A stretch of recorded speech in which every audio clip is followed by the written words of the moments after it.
আজকে কোনো জায়গার নাম বলবো না, আজকে শুধু ঘুরবো মধুপুরের ভিতর দিয়া। দেখেন আপনারা কারা কারা চিনেন এই জায়গাটা অবশ্যই জানাবেন।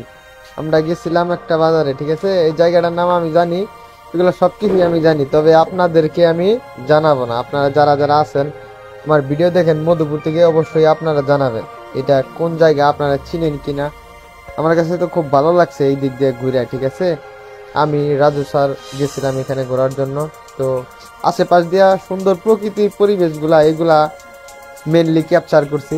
আপনারা দেখেন ওই দিক দিয়া তখন বৃষ্টি আসছিল, ঠিক আছে? তো বৃষ্টি থাকার কারণে পরিবেশগুলা কত সুন্দর হয়ে রয়েছে, ঠিক আছে? গ্রামীণ একদম পরিবেশ।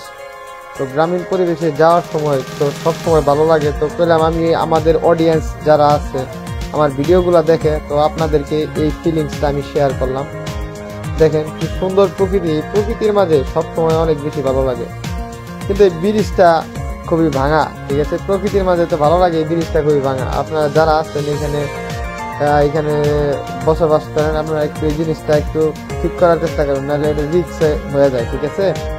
তো দেখেন যে সুন্দর একটা পরিবেশ আমরা দেখতেছি, গেছিলাম ওইটাছে। এখানে দেখেন গ্রামের প্রকৃতিতে কি সুন্দর একটা বাজার, ঠিক আছে? একদম গ্রাম বাংলার ঐতিহ্য এগুলা খুব ভালো লাগে। এই গ্রাম বাংলাকে ভালোবেসে সবসময় এই গ্রাম বাংলায় ঘুরি।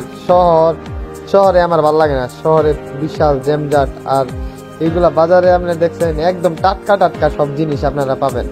হ্যাঁ, খুব ভালো লাগার মতো একটা মুহূর্ত। এই ভিডিওটা আপনাদের কাছে কেমন লাগছে অবশ্যই জানাবেন। আর আপনাদের মাঝে সুন্দর সুন্দর ভিডিও এবং সুন্দর উপস্থাপন করার চেষ্টা করতেছি ভিডিওগুলোতে। এখন তো আসলে আমরা নতুন হিসাবেই ধরতে গেলে কন্টেন্ট এরকম তো ভালো উপস্থাপন করতে পারি না, ভালো কিছু জানা নাই। তো আপনাদেরকে অবশ্যই ভালো কিছু জানানোর চেষ্টা করব, মানে নিজে আস্তে আস্তে অবশ্যই উন্নতির দিকে নেওয়া লাগবে। যেহেতু কন্টেন্ট ক্রিয়েশনে আসছি, চেষ্টা করতেছি প্রতিনিয়ত নিজের কন্টেন্ট আপডেট করার, নিজেকে আপডেট করার। তো আপনারা থাকবেন আমার সাথে, আমি আপনাদেরকে সুন্দর সুন্দর ভিডিও উপহার দেওয়ার চেষ্টা করবো ইনশাল্লাহ।